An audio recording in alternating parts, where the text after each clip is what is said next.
Perspektive Ausland. Der Podcast für Unternehmer und Freiberufler, die es ins Ausland zieht.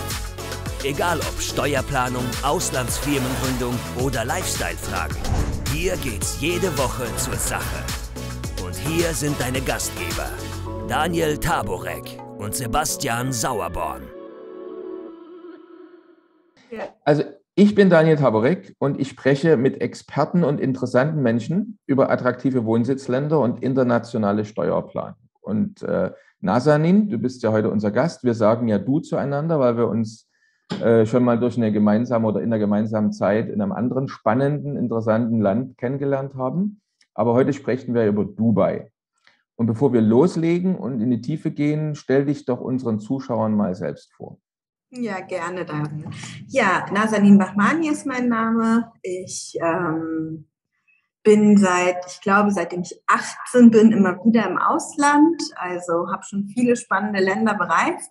Dann habe mich aber letztendlich dann für Dubai entschieden, auch als Lebensmittelpunkt für mich und meine Familie. Und freue mich heute quasi nach wirklich einer langen, langen Zeit durch viele Länder über den Ort sprechen zu können, den wir für uns auch selbst ausgesucht haben für unsere Zukunft. Ja, klingt schon mal spannend, war ein guter Einstieg. Jetzt, heute bist du also in Dubai und erzähl uns doch mal bitte, wie hat es dich letztendlich aber ausgerechnet nach Dubai verschlagen? Es war wirklich nur Zufall. Also es ist ganz, ganz interessant. Ich hatte Dubai nie im Blickfeld als Land, wo ich leben möchte. Es war wirklich Zufall. Ich hatte ein spannendes Projekt hier beruflich und war ein paar Mal hier. Und dann dachte ich mir, das Wetter ist doch ganz schön. Und ich weiß gar nicht mehr, was für Ferien, Herbstferien, glaube ich, waren in Deutschland. Mein Mann und mein Sohn hatten Zeit. Und dann habe ich gesagt, das nächste Mal, wenn ich hierher komme, kommt doch einfach mit. Und dann buchen wir ein Hotel, wo es halt auch so einen Wasserpark gibt und so. Ihr könnt dann im Wasserpark halt Spaß haben und dann sind wir zumindest abends zu Hause, weil ich auch ein bisschen länger hier bleiben wollte. Und so sind wir dann in Urlaub hierher gekommen und fanden das alle drei so toll, dass wir seitdem mehrmals im Jahr wirklich in Urlaub, aber immer auch in Kombination mit meiner Tätigkeit nach Dubai gekommen sind. Und irgendwann war einfach klar, wir wollen hierher ziehen. Aber es war wirklich überhaupt nicht geplant und hättest du mich das vor 10 Jahren gefragt, hätte ich gesagt, auf gar keinen Fall. Da sind noch ganz viele andere Länder auf der Liste, aber bestimmt nicht Dubai als Ziel wirklich zum Auswandern. Ja, gut, dass du damals nicht nach Norwegen gefahren bist. Ja! Gut, also jetzt wohnst du ja nicht nur in Dubai, sondern du bist ja dort auch geschäftlich tätig. Was ist jetzt dein Business? Wovon lebst du in Dubai? Womit verdienst du dein Geld? Also was ich hier mache, ist, ich habe einen Concierge-Service, einen deutschsprachigen Concierge-Service, wo wir deutschsprachigen Menschen, die nach Dubai kommen wollen, einfach helfen, sie unterstützen bei allem. Also sei es darum, eine Firma zu gründen, sei es darum, eine Aufenthaltserlaubnis zu bekommen, sei es davon, hier zu investieren, eine Immobilie zu kaufen, um sie jetzt zum Investment zu nutzen oder halt auch wirklich eine Immobilie zu kaufen, um hier zu leben. Wir machen alles. Und von daher ist es ganz nett, weil ich habe halt das tolle Leben in Dubai, habe aber immer noch den Anschluss an die Heimat. Und das ist natürlich schön, weil nach einer Zeit im Ausland, also ich würde es vermissen, wenn ich den Anschluss verlieren würde und ich habe ihn aber die ganze Zeit. Okay, cool. Jetzt ist ja so, wenn man sich anschaut, die Statistiken, wo Deutsche üblicherweise eigentlich auswandern, dann findet man Dubai nicht unter den ersten 10 Ländern, nicht mal unter den ersten 20, weil es ist genau auf Platz 21, interessanterweise noch nach Russland und China sogar.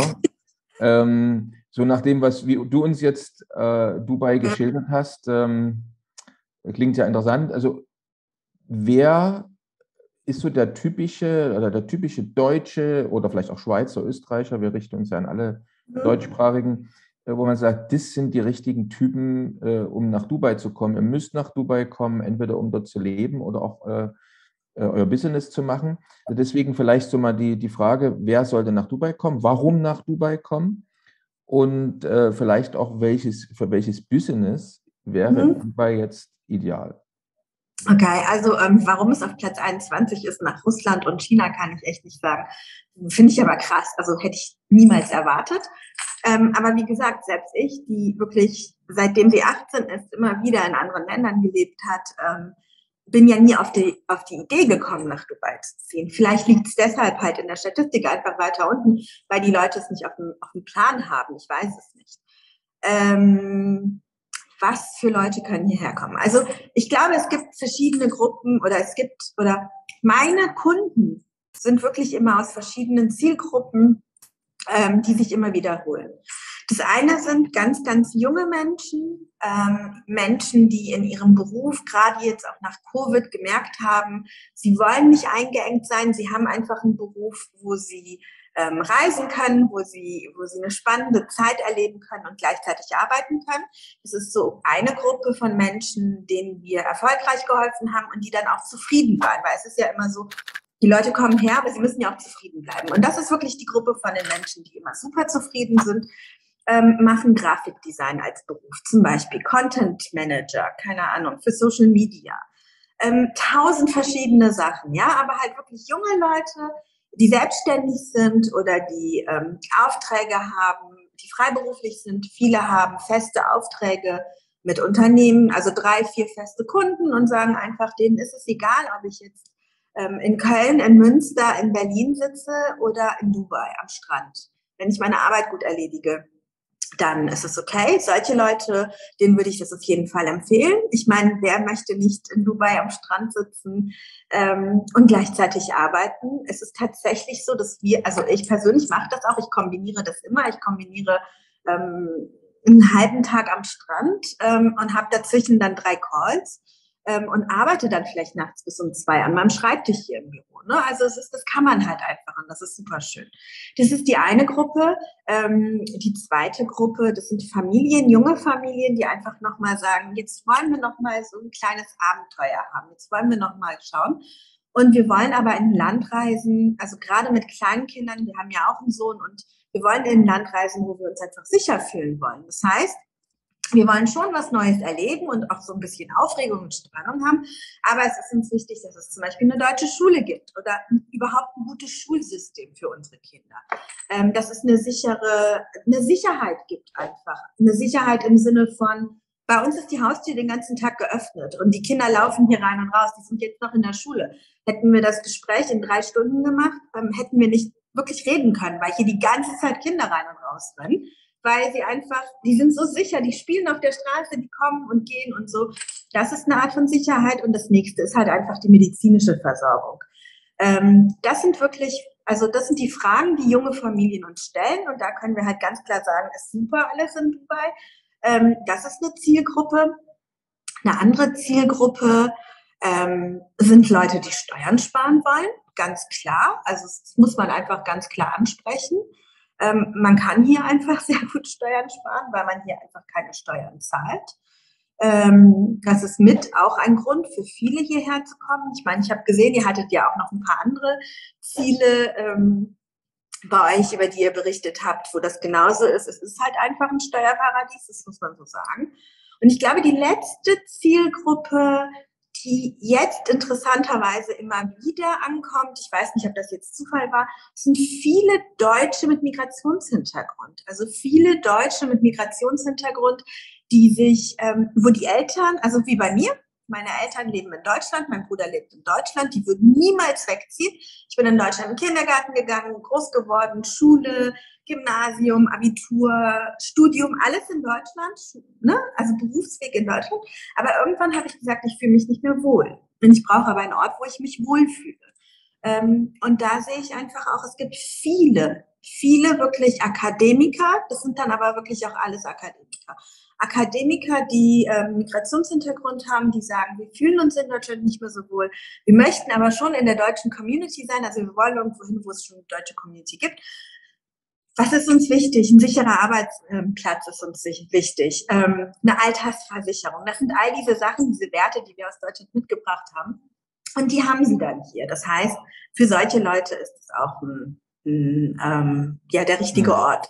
Ja. Ich meine, man merkt schon, dass ich ziemlich auf Dubai stehe. Ja, also ich überlege die ganze Zeit, wie kriege ich dich wieder eingefangen, wie kann ich wieder bremsen sozusagen. Ja, genau. Also, Aber du hast jetzt natürlich auch eine ganze Menge Stoff zum Nachfragen geliefert, ne? Weil also ich selbst war jetzt schon in Dubai, kann also das meiste von dem, was du gesagt hast, auch unterschreiben.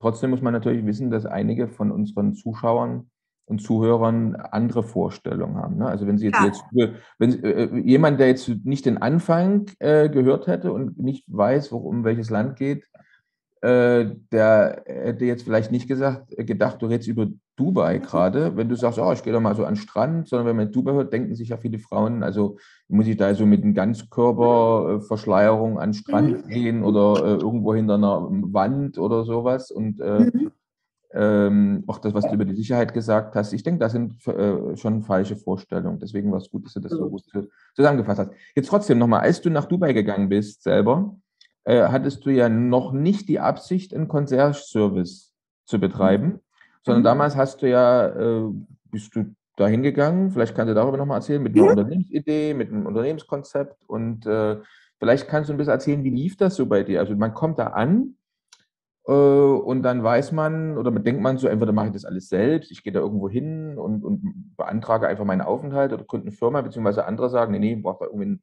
Anwalt, der da vielleicht mehrere 10.000 Euro von mir Beratungshonorare nimmt für alles. Wie war das jetzt konkret bei dir? Wie hat das funktioniert? Was ist vielleicht auch schiefgegangen? Oder welche Hürden hast du erklimmen müssen, wo vielleicht du gedacht hast, oh, das erledigt mir so mein Anwalt oder irgendjemand, den ich da gefunden habe, so mit links, und dann hat es nie funktioniert. Also vielleicht kannst du darüber ein bisschen was erzählen. Ja, also es ist tatsächlich so, Dubai ist halt nicht Deutschland. Das ist ganz klar. Es ist ein arabisches Land und man hat halt bestimmte Vorstellungen und man weiß aber nicht, wie es ist. Ich spreche kein Arabisch, also das ist halt mit einer Sache. Ich spreche die Sprache, die in diesem Land eigentlich von den Einheimischen gesprochen wird, nicht. Was habe ich gemacht? Das, was jede gute Deutsche macht. Ich habe recherchiert im Internet. Ich glaube, bei 40 verschiedenen Anwaltskanzleien, bei der Auslandshandelskammer, bei privaten, es gibt ja auch ähnliche Vereinigungen wie die Auslandshandelskammern aus privaten Händen, bei denen, bei ganz, ganz vielen Leuten wirklich angefragt, habe mich erkundigt, habe mich eingelesen. Ich habe mich wirklich 6 Monate eingelesen. Das ist natürlich auch viel Zeit, die man da investiert. Habe mir verschiedene Angebote eingeholt. Und trotzdem wusste ich nicht, was ich machen sollte. Also ich wusste es nicht, weil einfach es werden so viele unterschiedliche Informationen geliefert. Und wenn du nicht vor Ort bist, weißt du es nicht. Was haben wir dann gemacht? Wir sind als Familie wieder hierher gekommen und zum Urlaub wieder. Und dann habe ich gesagt, okay, jetzt gründe ich erstmal ein Unternehmen. Und ich habe in den letzten 20 Jahren immer wieder Unternehmen gehabt, also immer verschiedene Unternehmen gehabt. Das, was ich jetzt mache mit der Firmengründung, das habe ich eigentlich die letzten 20 Jahre immer gemacht, nebenbei. Aber in anderen Ländern. Aber nicht im Fokus. Und in anderen Ländern. Ne? Also in ganz vielen verschiedenen Ländern für Deutsche, aber auch für Ausländer in Deutschland gegründet. Und wie gesagt, das habe ich halt immer so nebenbei gemacht. Aber es ist nochmal was anderes, wenn man das für sich selber macht. Also das ist auch man spürt dann, und es war eigentlich ganz gut. Es war wirklich gut, dass ich das mitgemacht habe. Es war gut, dass ich das miterlebt habe, nachdem ich das so viele Jahre für andere gemacht habe, wie man sich fühlt, wenn man keine Antwort bekommt, wie man sich fühlt, wenn man teilweise Halbwahrheiten geliefert bekommt, wenn man einfach, das ist dein Leben. Es ist dein Leben, ne? Und es ist nicht nur dein Leben, es ist das Leben deiner Familie, es ist eure Zukunft und du stehst da und weißt nicht, was du gerade machst. Und Dubai ist zum Beispiel ein Land, das ist ganz klar, also es ist so sicher, weil es so bekannt ist für strikte Regeln. Das heißt, ich hatte die ganze Zeit Angst, dass ich irgendwas mache, wo dann hinterher heißt, nee, ihr könnt hier nicht mehr einreisen, ihr könnt hier nicht mehr leben gehen. Ja, also solche Sachen. Und ich habe wirklich nicht so gute Erfahrungen gemacht mit den Unternehmen, die für mich gründen wollten. Habe dann ein lokales Unternehmen gefunden, habe mit denen gesprochen, die haben für mich das Unternehmen gegründet. Es war aber so, dass sie zum Beispiel in ihrem Angebot Also das ist jetzt wirklich einfach ein Beispiel. Ne? Es ist nicht der wirkliche Betrag, aber zum Beispiel, Sie haben mir gesagt, wir machen alles für 5.000 Euro und in dem Angebot stand das auch alles drin. Und hinterher habe ich aber 20.000 Euro bezahlt. Also das Vierfache von dem, was Sie mir am Anfang gesagt haben. Weil dann hieß es, ach, und das musst du noch machen und das musst du machen und das musst du noch machen und ach, wusstest du das nicht? Ja, nee, das musst du auch noch machen. Nee, das ist nicht im Angebot. Ne? Und dann bist du halt hier, was willst du machen? Du kannst ja nicht sagen, nee, ich höre jetzt auf. Also kannst du aber, ne, so. Und dann hieß es irgendwie, das dauert eine Woche und dann war ich 4 Wochen mit meinem Kind hier. Ich habe einen schulpflichtigen Sohn. Und der hat dann, also all diese Sachen, wo ich einfach gemerkt habe, das kann doch nicht sein und ich möchte nicht, dass jeder, der hierher kommt, das miterlebt. Und das war dann halt mit dem Grund, wo ich gesagt habe, okay, all die Investitionen und all die Firmen, die ich in verschiedenen Ländern habe, ich werde die alle verkaufen, ich werde alles beenden und das habe ich gemacht. Ich habe wirklich alles, überall, alles zugemacht. Die letzte GmbH wird gerade in Deutschland geschlossen. In allen anderen Ländern habe ich überall meine Anteile verkauft und habe das Geld hierher gebracht und habe gesagt, ich gründe hier einen Concierge-Service und mache es besser. Und mache es transparent und mache es ehrlich, weil es geht um das Leben von Menschen. Und was kann schieflaufen? Alles kann schieflaufen. Also wir haben so viele negative Sachen hier erlebt, über die ich eigentlich gar nicht reden möchte. Es kann aber auch ganz smooth laufen. Das ist das Tolle an diesem Land. Gut, jetzt warum, also nehmen wir mal an, ich komme jetzt zu dir, andersrum, ich komme nach Dubai. Was machst du jetzt anders als jetzt zum Beispiel eine Anwaltskanzlei, bei der ich jetzt auch Unterstützung finden würde für meinen Aufenthalt und für meine Unternehmensgründung? Also was ist jetzt dein Geheimnis sozusagen? So, wir können ja als studierte Juristen, also wir können ja gar nicht hier im Land arbeiten als Juristen. Ja, das heißt, es gibt ein Gesetz hier, dass also du kannst halt Rechtsexperte sein, aber wir dürfen ja gar nicht vor Gericht gehen oder so als Juristen. Das heißt, es ist ja schön, wenn du hier Volljurist bist. Also ich bin Juristin, aber keine Volljuristin. Ist ja schön, wenn du Volljurist bist hier, aber du kannst hier damit gar nichts anfangen. Das heißt, ob das jemand macht, und ich meine das jetzt wirklich so, wenn für dich jemand vom Metzger das Unternehmen gründet oder die größte Anwaltskanzlei, es macht keinen Unterschied. Es geht einfach darum, wer kennt sich aus und wer begleitet dich. Und was mache ich anders? Ich nehme erstens keine Gebühren von den Leuten.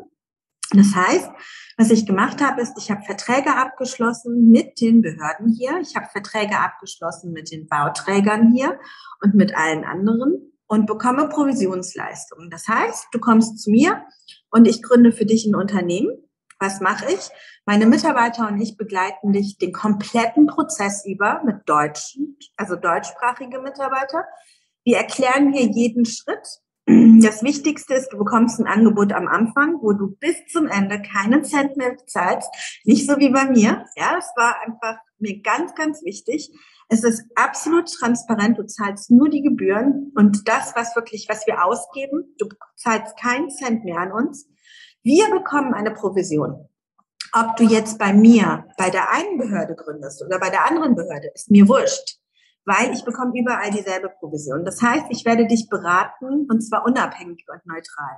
So wie ich wirklich glaube, dass es das Beste ist für dich. Das ist der eine Unterschied. Der andere Unterschied ist, wir gehen wirklich mit den Leuten zu den Behörden. Wir holen die im Hotel ab, wir bringen die dahin.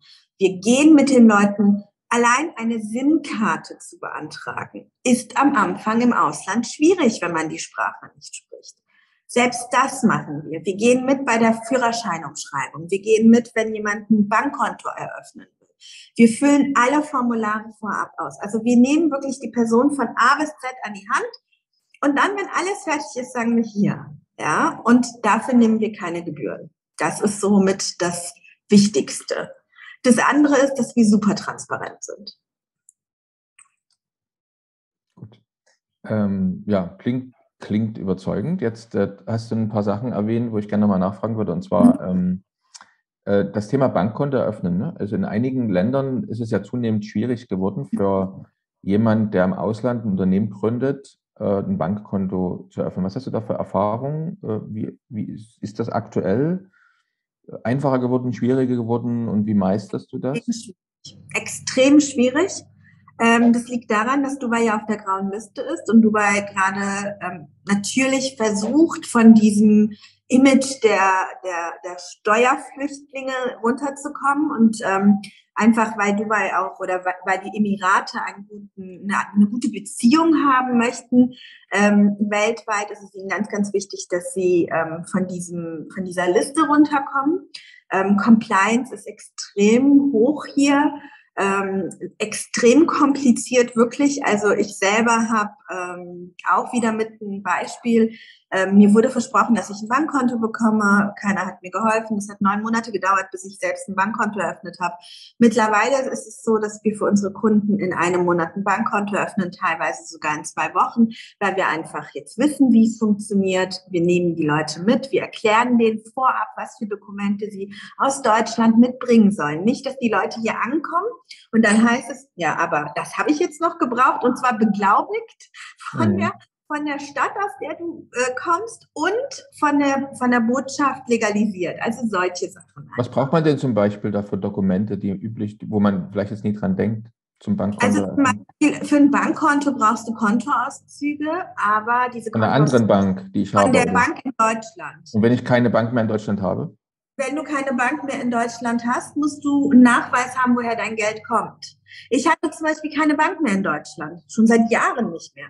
Ich war immer auf internationalen Banken, ne? Und also genau das war's. Ich hatte aber noch ein Firmenkonto in Deutschland und all diese Sachen, das ist super individuell. Also es ist ein sehr individueller Prozess. Willst du für deine Kinder zum Beispiel noch ein Konto eröffnen oder willst du für deine Kinder auch eine Aufenthaltsgenehmigung, was ja natürlich sein muss, wenn du hier leben willst? Dann brauchst du halt die Geburtsurkunde. Aber die Geburtsurkunden, die wir in Deutschland haben, sind ja wirklich nur so ein Blatt Papier mit so einem Stempel. Das akzeptieren die hier nicht. Das muss man in Deutschland dann vorher übersetzt haben, legalisiert haben bei der Botschaft. Du kannst dir nicht vorstellen, wie viele Deutsche in der Woche ich hier treffe, die dann anrufen, wenn es dann woanders nicht mehr geklappt hat und dann so, ja, kann sie uns helfen? Und wir hocken jetzt hier, wir haben alles verkauft in Deutschland, wir haben nichts mehr in Deutschland, wir sind auch nicht mehr in Deutschland gemeldet und jetzt sagen die Behörden hier, ihr müsst es aber aus Deutschland holen. Die deutschen Behörden sagen, aber ihr seid doch gar nicht mehr hier gemeldet, ihr kriegt es nicht. Ja, also einfach solche Sachen, das kann man halt regeln, wenn man einfach ein bisschen vorausschauend, mein Fahrlehrer hat mir in Deutschland immer beigebracht, vorausschauend zu fahren. Und das mache ich hier mit meinen Kunden, vorausschauend zu gründen und auszuwandern. Kann man machen, muss man nicht, aber ist halt praktischer. Jetzt machen wir mal eine Vorausschau zusammen. Und zwar, du hast ja schon gesagt, also das Thema, wer Steuern sparen möchte, für den ist Dubai interessant, weil man einfach keine Steuern zahlen muss. So, jetzt ist es aber so, dass man jetzt gerade in letzter Zeit immer wieder mal in den Medien gelesen hat, dass die Tage der Steuerfreiheit auch in Dubai gezählt sind. Kannst du vielleicht dazu ein bisschen was sagen? Ja, also es gibt ein neues Gesetz, das in Dubai oder in den Emiraten, im Mainland, also da, wo es wirklich nicht in den Free Zones, nicht in den Freihandelszonen, sondern wirklich im Mainland, dass man einen bestimmten Steuersatz zahlen muss. Allerdings muss man im Jahr mehr als 370.000 Dirham eingenommen haben, um diesen Steuersatz zu zahlen. Und es geht Umsatz. Wir reden jetzt von Umsatz, ja, ne? Umsatz und es ist nur eine Unternehmenssteuer. Das heißt, kann man sehr einfach abwägen. Wir haben, ich weiß nicht wie viele, 50 Freihandelszonen in den Emiraten. Wir haben allein in Dubai 20 Freihandelszonen. Man kann ganz einfach in einer Freihandelszone gründen. Zum Beispiel, wir haben eine Freihandelszone, die ist direkt bei mir um die Ecke, da gründe ich sehr gerne. Da gibt es ein Dekret vom Scheich von Dubai, dass in den nächsten 50 Jahren, dass es dort, egal welche Änderungen kommen, dass es dort keine Steuern gibt. So, ich meine, wie viele Jahre will ich noch beruflich tätig sein? 50 Jahre passt. Das ist das eine. Das andere ist, Dubai hat ganz klar, und zwar alle Ministerien und immer wieder, als es dann aufkam, wir zahlen Steuern, gesagt, wir werden keine Gewerbesteuer nehmen, wir werden keine Einkommensteuer. Also ich meine, du musst dir mal überlegen, ich habe ein Unternehmen, eine GmbH in Deutschland. Ich habe einmal für das Unternehmen und ich bin 100%ige Anteilseignerin dieser GmbH. Einmal musste ich diese ganzen Steuern zahlen für das Unternehmen und dann wollte ich Geld für mich selber nehmen, wo ich umsonst für dieses Unternehmen gearbeitet habe. Hätte ich Gehalt bekommen, hätte ich halt trotzdem Steuern zahlen müssen, Einkommensteuer, oder halt Geldauszahlung, also wirklich als Partner, als Investor. Und auch da hätte ich halt wieder Steuern zahlen müssen. Das haben wir hier halt alles nicht. Und die Steuersätze sind auch sehr anders. Ja. Gibt es trotzdem irgendwas, was dich vielleicht überrascht hat im Steuersystem, wo du sagst, also das habe ich mir anders vorgestellt? Gibt es irgendwie noch? Nö.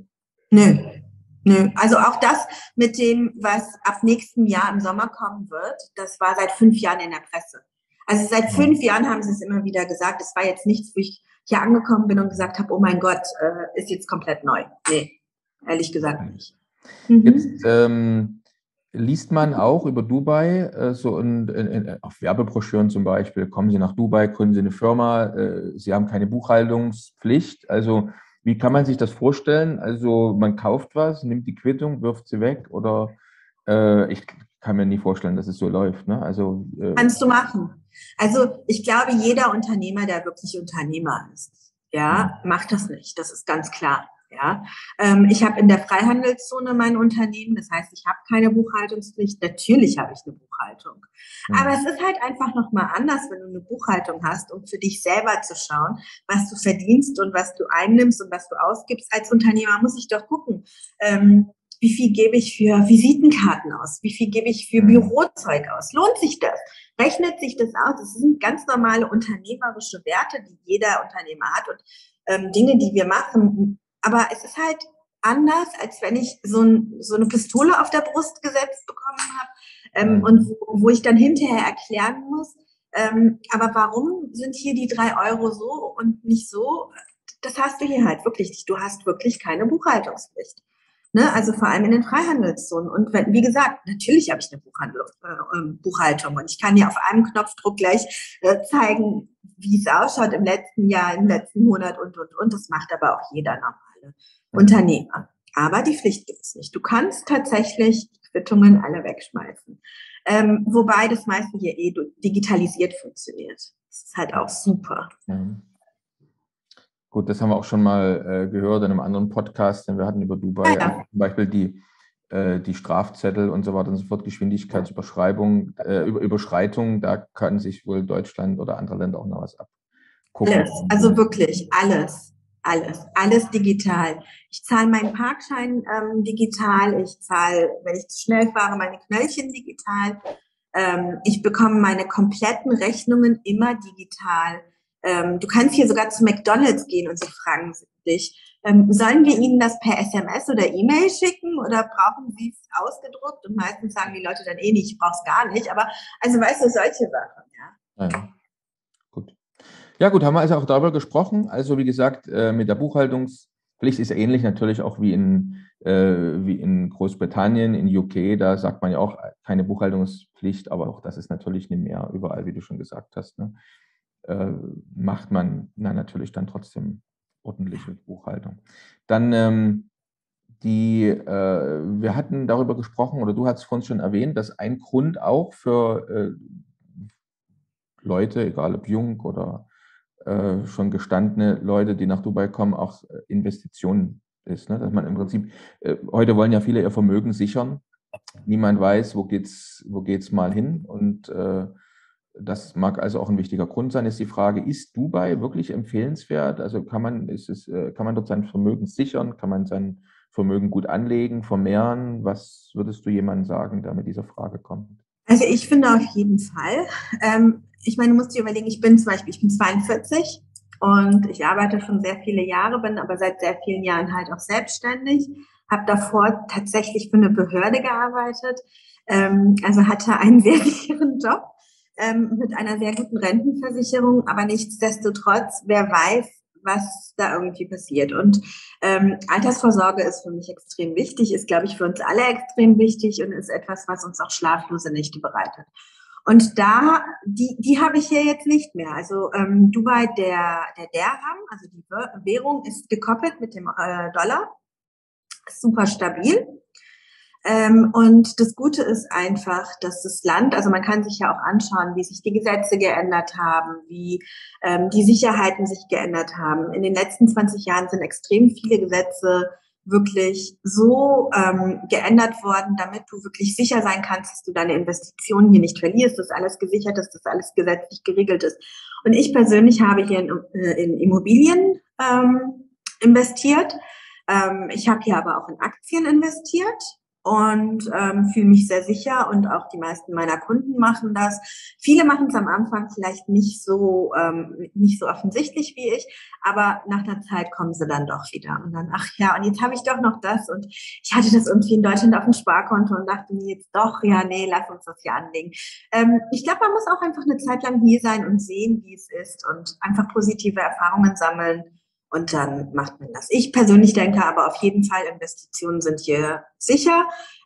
Persönlich würde ich in Aktien und in Immobilien in Dubai investieren. Und jetzt Immobilienkauf in Dubai. Also kann ich als Ausländer ganz normal Eigentümer von Land, von Immobilien sein? Oder gibt es da irgendwelche Hürden? Ist da irgendwas? Nein, also das ist auch alles in den letzten Jahren geändert worden. Tatsächlich war es so, dass man das früher nicht konnte. Es gab eine Zeit lang, am Anfang konntest du es gar nicht als Expert, dann irgendwann war es so, dass du irgendwie auf 99 Jahre kaufen, mieten konntest. Jetzt ist es tatsächlich so, es gibt bestimmte Gebiete, wo du ganz normal kaufen kannst. Es gehört dir, wird vererbt an dein Kind und. Also es ist wirklich dann deins. Die meisten meiner Kunden kommen gar nicht nach Dubai, also die kaufen aus USA oder aus Deutschland mit WhatsApp. Wir schicken denen Fotos, wir schicken denen Videos. Es ist halt alles digital hier. Die Verträge werden digital unterzeichnet. Für Deutsche schicken wir tatsächlich die Verträge noch mit der DHL auch nochmal hin, weil das brauchen die. Das muss man gar nicht in die USA machen. Das zum Beispiel meistens gar nicht. Also überhaupt kein Problem. Aber man muss halt wissen, wo. Ne? Also es gab in den letzten, ich sag mal vor 20 Jahren, vor 15 Jahren gab es auch viele Bauträger, die haben sehr viel Schund gemacht. Danach sind die Gesetze komplett überarbeitet worden. Das können die jetzt nicht mehr machen. Nichtsdestotrotz sollte man das niemals alleine machen. Man sollte immer jemanden, der hier vor Ort ist, der sich das anschauen kann, der Fotos machen kann, der live mit dir chatten kann und dir das zeigen kann. Machen. Und was wir zum Beispiel auch häufig machen, viele Bauträger bieten das an, wenn jemand wirklich eine Immobilie kaufen kann, dann laden wir die nach Dubai übers Wochenende, der Bauträger zahlt den Flug und das Hotel und dann zeigen wir ihnen das, was sie kaufen wollen. Einfach, damit sie ein sicheres Gefühl haben. Es gibt aber auch Leute, die sagen, nee, du, ich habe da jederzeit noch Lust, mach du mal. Klingt interessant. Und welcher Summe bin ich dabei ungefähr? Kommt drauf an, was du willst. Ja, wir sind in Dubai, ne? Also nach oben gibt es hier, glaube ich, keine deswegen Grenze. Frage ich ja gar nicht nach der Obergrenze, ich frage mal nach der Startgrenze. Ich glaube, da können wir jetzt nicht so mitreden bei der Obergrenze, so denke ich noch mir das. Nicht, genau, ja. Genau, noch nicht, in ein paar Jahren. Ne? Ich würde mal sagen, für was Anständiges 400.000, 500.000 Euro. Mhm. Gut, dann haben wir das auch mal auf Ton und Bild festgelegt, für Interessierte. Schön. Und jetzt generell, du hast es ja jetzt selber erlebt, du hast bestimmte Vorstellungen gehabt, man hat ja gesagt, was auf dich zukommt und dann bist du mit der Realität konfrontiert worden. Also Lebenskosten in Dubai, wenn jetzt jemand fragt, also was muss ich wirklich haben, was muss ich mitbringen, was muss ich rechnen für Miete, Leben, sagen wir mal Familie mit einem Kind, das ist das, was du jetzt selber auch gut kennen müsstest. Also wo ist klar gibt es wieder eine Unter- und eine Obergrenze, aber ein vernünftiges, mit Deutschland vergleichbares, normales Leben? Also das Ding ist, mit Deutschland vergleichbar kann man das Leben nicht machen, weil wir hier Privatschulen haben. Wir zahlen hier halt natürlich einen sehr großen Batzen an Schulgeld. Ne? Also mein Sohn geht tatsächlich auf die deutsche Schule hier. Das ist eine ganz normale deutsche Schule, wie er sie in Köln jetzt auch gehabt hätte, wenn er da gewesen wäre. In Deutschland kostet sie halt nichts, hier kostet sie was, also die kostet 12.000 Euro im Jahr. Das ist natürlich ein Batzen, den man als Familie mitrechnen muss. Ich würde sagen, oder die Erfahrungen zeigen einfach, junge Leute, die in Deutschland in der WG leben oder junge Leute, die in Deutschland ein kleines Studio haben, die eigentlich kaum kochen, meistens ausgehen. Also ne, so ganz normal, so wie man es halt macht, wenn man irgendwie 20, 25 ist, Single ist, ledig ist. Die zahlen genau dasselbe, wie sie in Deutschland zahlen würden. Ja, also da würde ich keine Unterschiede machen. Wenn du aber so wie wir als Familie sagst, okay, wir möchten jetzt auch noch einen Garten haben und wir möchten ein Einfamilienhaus haben. Ich meine, ist in Köln genauso, ne? Guck dir mal die Preise da an. Aber wir leben jetzt in Dubai und dann möchten wir auch noch in der Gemeinschaft, also in der Community sein, wo wir auch noch einen Pool haben möchten. Und wir wollen, dann ist es natürlich teurer. Ne? Aber ansonsten finde ich, kann man das wirklich vergleichen. Man kann hier ganz normal so leben wie in Deutschland auch. Als Familie muss man aber sich immer überlegen, dass man noch das Schulgeld hinzuzahlt. Das ist etwas, was wichtig ist, finde ich. Ansonsten ein Auto kaufen ist billiger als in Deutschland. Mieten, würde ich sagen, sind vergleichbar, wenn nicht sogar etwas günstiger. Dafür sind Lebensmittel teilweise teurer, aber eigentlich, also das wiegt sich ab. Nicht mehr lange. Ja, wir merken auch schon hier, dass sich Lebensmittel ändern. Naja, aber auch in Deutschland, ne, wird natürlich dann, auch muss man sich fragen, das gleicht sich vielleicht dann irgendwann bald an. Jetzt haben wir so über verschiedene Länder schon gesprochen. Wir haben ja auch einen Podcast über Singapur oder Thailand und so weiter und so fort in letzter Zeit schon gemacht, weil auch das natürlich für unsere Mandanten, für unsere Zuschauer, Zuhörer sehr interessant ist. Und da wurde auch teilweise, sind so Themen aufgeworfen worden, also was weiß ich, Kaugummi vielleicht irgendwo auf den Boden fallen lassen und dann, ich übertreibe es einfach mal, entweder verhaftet ins Gefängnis oder drakonische Geldstrafe, wie auch immer. So, wie ist denn das in Dubai? Also muss ich da auch bei bestimmten Dingen sehr, sehr vorsichtig sein? Und gibt es Dinge, die also dort auch sehr, sehr streng geahndet werden?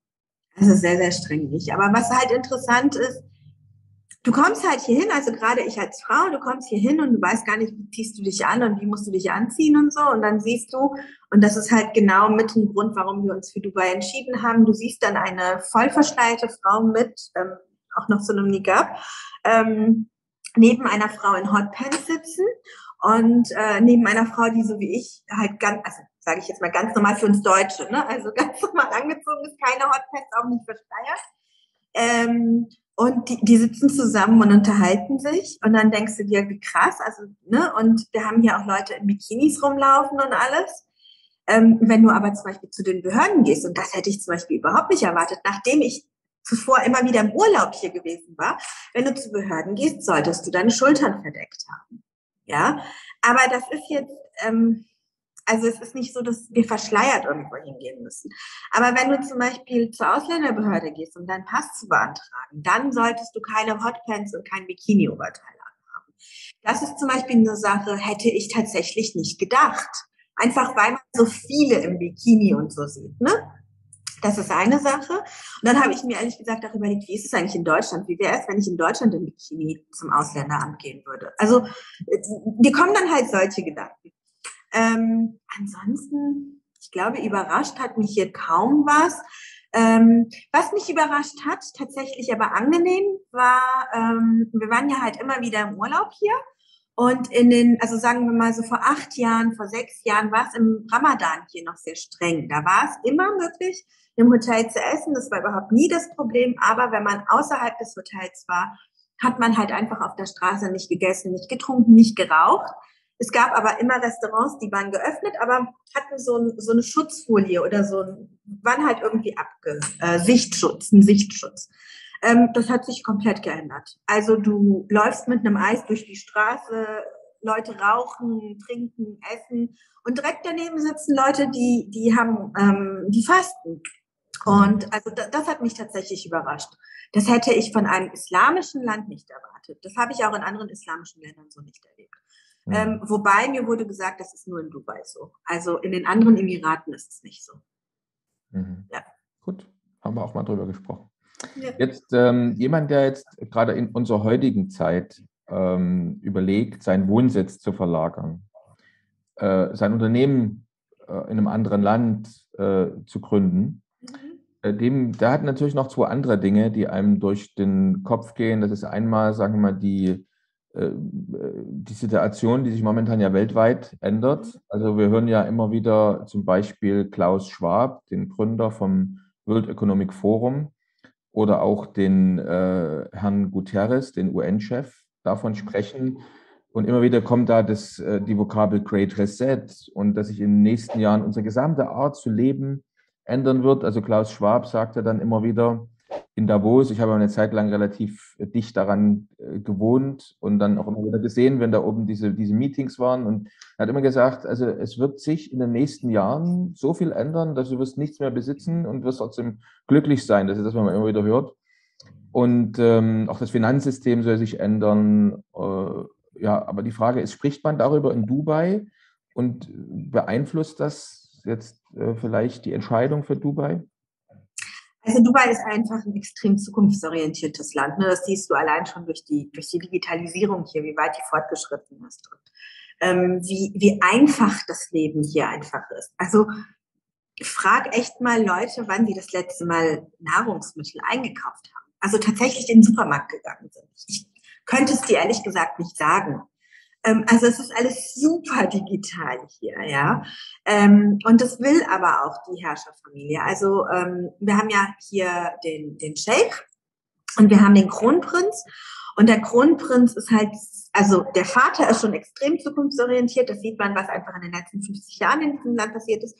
Und der Kronprinz noch mehr. Und die sind halt, also jeden Tag kommen neue Sachen. Das ist zum Beispiel jetzt auch, es ist ja im Februar 22, am 22. Februar 22 ist das Museum der Zukunft eröffnet worden hier. Ich weiß nicht, ob du das gesehen hast. Ein sehr interessanter Bau, wirklich sieht aus wie in der Zukunft, wo darüber gesprochen wird, dass in den nächsten 20 Jahren es fliegende Taxis in Dubai gibt und dass sich das Leben komplett ändern wird und wie sie wirklich für Fortschritt, und es gibt jeden Tag Ausschreibungen von der Regierung, Leute, Brains, kommt her und helft uns, diese Zukunft zu bauen und wir unterstützen euch finanziell, also richtig, richtig krass. Ich glaube, es ist mit der Ort, der am meisten in die Zukunft blickt. Einfach, weil diese Herrscherfamilie sehr schnell bemerkt hat, dass das mit Öl in der Zukunft nicht funktionieren wird und einfach das Vermögen, was sie haben, in die Zukunft investieren. Doch, absolut. Und ich kann mir auch vorstellen, dass wir in 20 Jahren nicht mehr so miteinander reden werden in Dubai. Also das, ja. Schauen wir mal. Jetzt kommen wir mal vom Öl zum Sonnenblumenöl. Und zwar, das ist auch eine Sache, die momentan ja durchaus auch Entscheidungen, also wer jetzt gerade eine Entscheidung ist, momentan vielleicht Deutschland, Österreich, Schweiz zu verlassen, sich für ein anderes Land entscheidet. Es ist ja schon sehr belastend, da diese Auseinandersetzung zwischen Russland und Ukraine, also diese Invasion des Landes, das Töten von Menschen und so weiter und so fort und eben auch der Einfluss, den das momentan auf das Leben in ganz Europa hat. Und deswegen zum Sonnenblumenöl, ne, weil das ist immer so das, was man dann manchmal jetzt in deutschen Medien gesehen hat, leere Regale und dort, wo eigentlich Sonnenblumenöl stand oder auch mit höheren Preisen plötzlich. Ne. Aber es geht ja nicht bloß um Sonnenblumenöl, es geht ja um die Energiekosten, die jetzt wahrscheinlich in die Höhe schießen werden oder schon dabei sind. Leute machen sich Sorgen, gibt es noch genügend Weizen und so weiter und so fort.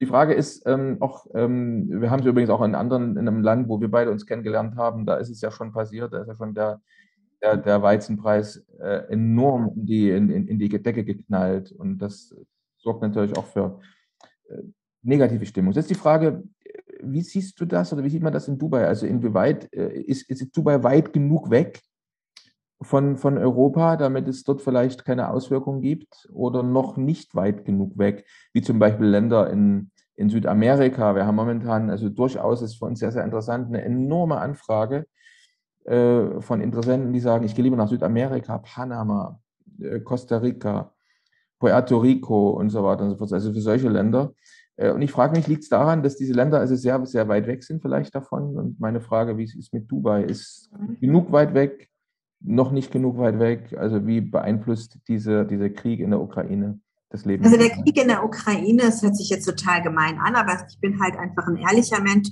beeinflusst Leute wie mich extrem einfach in unserem Business, weil wir einen extremen Boom haben. Also absolut klar. Vor allem junge Familien, die, so wie ich gesagt habe, einfach diese Sicherheit, dieses Sicherheitsgefühl. Es ist ein Land bei uns vor der Haustür eingenommen worden. Das ist nochmal anders, als wenn in Afghanistan, in Irak oder sonst irgendwo was passiert. Das ist vor der Haustür und es ist einfach noch nicht so lange her. Also unsere Großeltern in Deutschland haben das schon mal miterlebt. Das heißt, es kommt einfach nochmal auf. Und Dubai ist absolut, also profitiert davon, das hört sich gemein an, aber es ist einfach so, profitiert absolut davon, weil wir einfach viele Auswanderer haben, die sagen, genau, Dubai ist weit genug und wir kommen dahin. Das andere ist, wir haben natürlich extrem viele Ukrainer und Russen, die jetzt auch hierher kommen, die hier friedlich nebeneinander herleben und einfach sagen, wir wollen das nicht mehr, wir können das nicht mehr ertragen.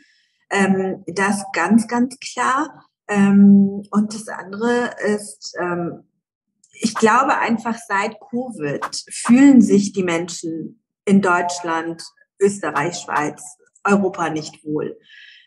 Und nicht sicher. Also wenn wir uns das überlegen, wir waren während der Covid-Zeit ein paar Monate, als das Auswärtige Amt alle Deutschen dann nach Deutschland geholt hat, waren wir auch in Deutschland. Und wenn ich mir überlege, dass ich nochmal anstehen muss, um Toilettenpapier zu kaufen oder Desinfektionsmittel oder auch überhaupt vor Covid. Bei mir gab es ein medizinisches Problem. Ich konnte meinen Sohn nicht stillen. Vor 9 Jahren. Und damals gab es kein Milchpulver. Also wenn ich das noch einmal wirklich, ich möchte das nicht noch einmal erleben, aber ich habe halt wirklich in Deutschland, in Westdeutschland, das kann man sich nicht vorstellen, mussten mein Mann und ich uns abwechseln, um Milchpulver zu kaufen. Ja, also wir sehen diese negativen Entwicklungen in den letzten Jahren. Und wenn du dir dann einfach anschaust, wie Covid was für Auswirkungen Covid in Dubai hatte, wie die Leute hier direkt geimpft worden sind, wie die Zahlen hier einfach so super mit dem Medizinbereich eingefangen wurden, wie sicher sich die Leute hier gefühlt haben. Nie waren Lebensmittel nicht da, ja, oder wir hatten das Ganze ja schon vor 2, 3 Jahren. Das ist ja jetzt nicht das erste Mal, dass auf einmal die Regale leer sind. Ne? Also es ist für meine Generation das erste Mal, also jetzt immer wieder das erste Mal, aber es ist ja nicht das erste Mal. Und absolut. Also ich glaube, solche Länder wie Dubai einfach, wo es diese Sicherheiten gibt und die einfach auch geografisch weit weg sind von Europa, profitieren absolut von diesen Entwicklungen. Aber ich finde auch, sie haben es verdient, weil sie haben sich bewiesen. Wir haben hier genug Öl im Regal und genug Mehl und genug alles. Also ja. Und das hatten wir auch während Covid und wir hatten auch genug Impfungen während Covid und wir hatten auch genug Masken und also, ja. Gut, ja, da haben wir auch darüber gesprochen. Ist ja, wie gesagt, ein wichtiger Hintergrund, Informationsbereich für jemanden, der so eine wichtige Entscheidung wie eine Wohnsitzverlagerung trifft. Jetzt sind wir auch schon am Ende unserer Gesprächszeit angekommen und wie immer habe ich 2, 3 kurze Fragen zum Schluss. So eine Frage ist zum Beispiel, wenn ich jetzt mal nach Dubai komme, welches lokale Gericht muss ich denn unbedingt mal gegessen haben? Okay, also Dubai ist ein Melting Pot von 90% Ausländern. Ne? Lokales Gericht ist so ein bisschen schwierig. Aber ich würde sagen Shawarma, Hähnchen-Shawarma. Aha, klingt gut. Kann ich mir nicht so vorstellen, aber wir werden es. Ist ungefähr so wie das ist jetzt, wenn ich das sage, kriege ich Schläge, aber es ist ungefähr wie ein Hähnchendöner, aber es ist kein Hähnchendöner. Es ist ganz anders. Okay, vielleicht findet man ein Bild und blenden das dann mit ein hier in den. Ja. So, dann reicht Englisch? Komme ich mit Englisch gut zurecht im ganzen Land? Absolut, absolut. Ja. Gut. Das ist vielleicht auch noch eine wichtige Frage. Welchen Fehler muss ich unbedingt vermeiden?